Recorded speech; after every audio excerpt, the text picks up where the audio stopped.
आधिकारिक तौर पर या हमें ऐसा कुछ बाहर जिसे हम पुख्ता तौर पर कह सकें कि जो ऑपरेशन ताज के अंदर चल रहा था आतंकवादियों के खिलाफ वो खत्म हो गया।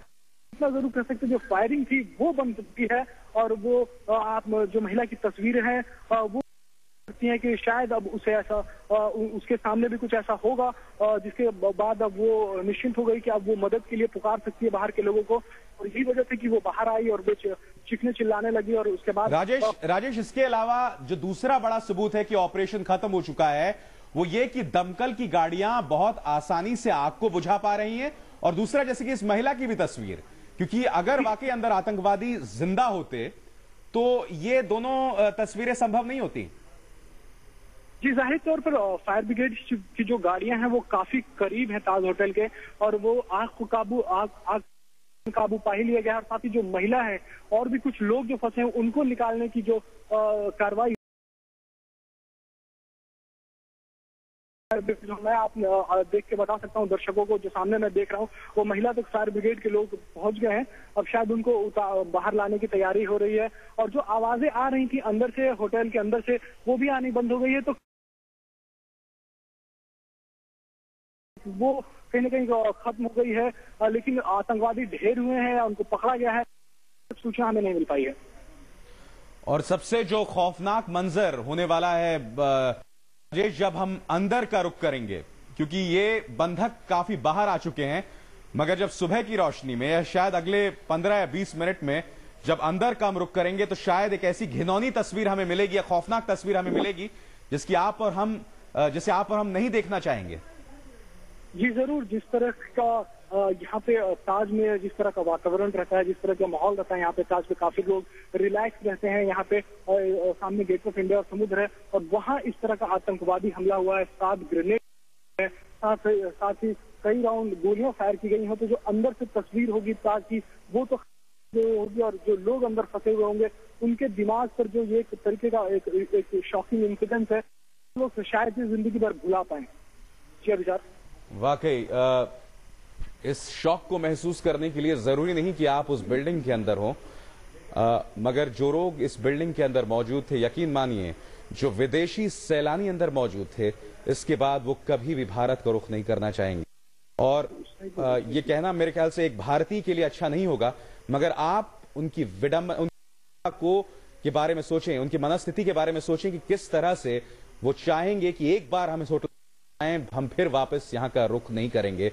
तो अगर ये सुरक्षा में चूक है तो जो लोग इसके लिए जिम्मेदार हैं उन्हें इस बात को सोचना होगा कि आज देश की छवि पर, देश की साख को कितना बड़ा झटका लगा है, क्योंकि निशाना बनाया गया विदेशी सैलानियों को, वो विदेशी सैलानी जो हमारी अर्थव्यवस्था का एक अहम हिस्सा है।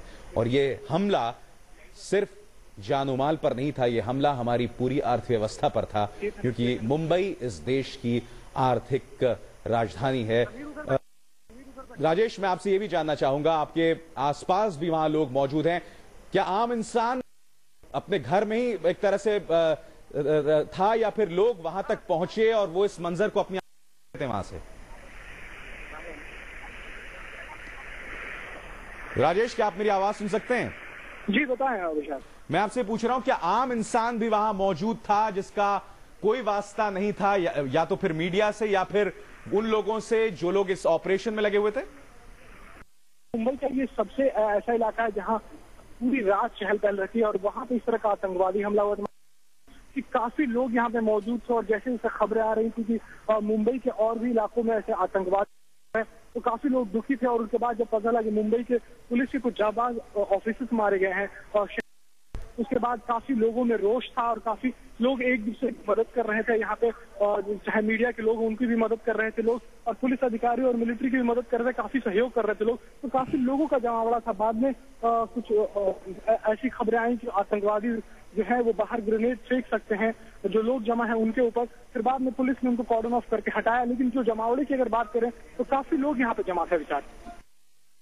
और एक और जो सवाल यहां पर लोग करने वाले हैं, क्योंकि पाकिस्तान के विदेश मंत्री शाह महमूद कुरैशी मौजूद हैं, और भारत में अक्सर इस तरह के हमलों के लिए सीमा पार आतंकवाद ठहराया है। ये हमला बाकी हमलों से इसलिए भी मुख्तलिफ है क्योंकि मालेगांव के धमाके हों या फिर दिल्ली के धमाके हों या फिर मुंबई के धमाके हों, सभी में जिस तरह के एक्सप्लोजिव का, जिस तरह के विस्फोटकों का इस्तेमाल हुआ था वो काफी प्रिमिटिव यानी कि छोटे स्तर के थे। मगर आज जिस तरह की प्लानिंग हुई, जिस तरह के आधुनिकतम हथियारों का इस्तेमाल हुआ है, जिस तरह के हैंड ग्रेनेड्स का इस्तेमाल हुआ है, ये बात साफ है कि जिस तरह की मदद यहां की गई होगी इस पूरे ऑपरेशन में वो बहुत ही व्यापक पैमाने पर होगी।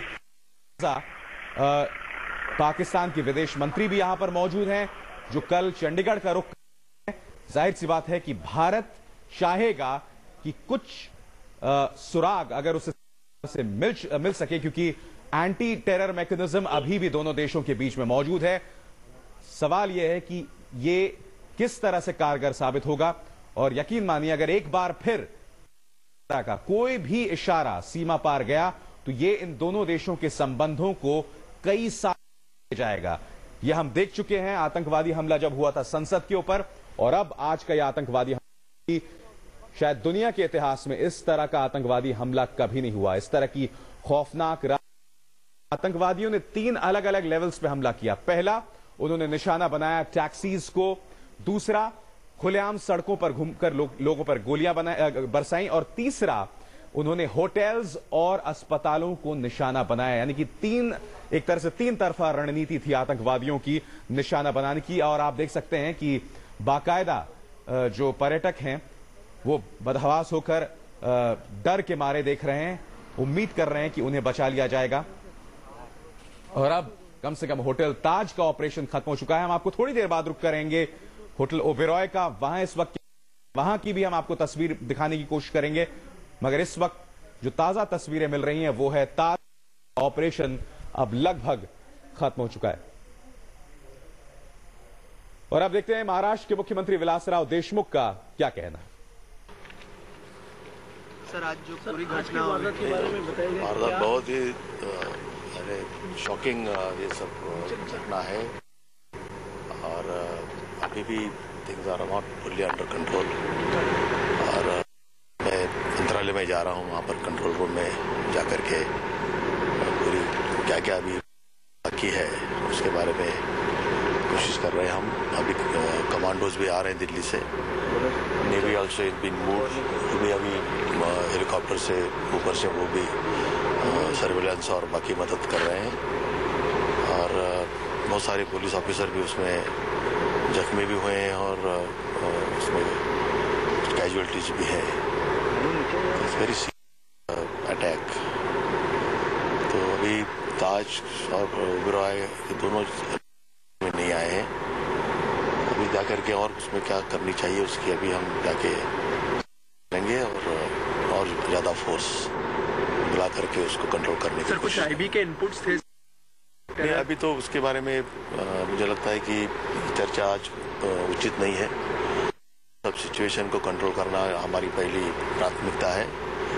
लोग बहुत सारे जख्मी हुए हैं, उनको सारे हॉस्पिटल में पहुंचाया, और सारे ऑफिसर्स मंत्रालय में बैठे हैं, और वो सारा जो यंत्रणा है वो काम में लगाई हमने। हेमंत करकरे और इन लोगों के विषय, हेमंत करकरे जी और अशोक कामटे जी, अभी उसका पता चला है। बहुत ही दुख भरी घटना है ये। राइट और अच्छे ऑफिसर रहे हमारे, हमको उसका बहुत बड़ा सदमा पहुंचा है। लेकिन अभी हम जाकर के उसमें और क्या करना है उसकी कोशिश करेंगे। प्राइमरी स्टेज पे कुछ पता चल पाया है? नहीं, अभी उसके बारे में कोई चर्चा नहीं है। अभी पहली बात तो यह है कि किसी तरह से ये सारे को काबू में लाना है। सर, इमीडिएट कोई थ्रेट था, ऐसी कोई न्यूज थी आपके पास? अभी ऐसी कोई न्यूज के बारे में भी कोई ये वक्त नहीं है उसकी चर्चा करनी। सर, लोगों से कुछ अपील? Thank you sir. वाकई अपने आप में ताज्जुब की बात है जब विलासराव देशमुख ये बात कहते हैं कि इस तरह के किसी इमीडिएट थ्रेट का उन्हें अंदाजा नहीं था, क्योंकि आना जो है बहुत ही हाई प्रोफाइल टारगेट्स को बनाया गया है। या तो सुरक्षा में चूक है, यानी कि आतंकवादी होटल्स के अंदर घुसे कैसे, खासकर इस बात की पृष्ठभूमि में कि लगातार आतंकवादी हमलों की आशंका जताई जा रही थी। दूसरी बात कि अगर ये महज इस होटल की सुरक्षा की खामी ना हो तो इंटेलिजेंस रिपोर्ट आखिर क्यों नहीं मिली। यह अपने आप में करोड़ रुपए का सवाल होगा जिसका हमारे पास कभी मौजूद ना हो।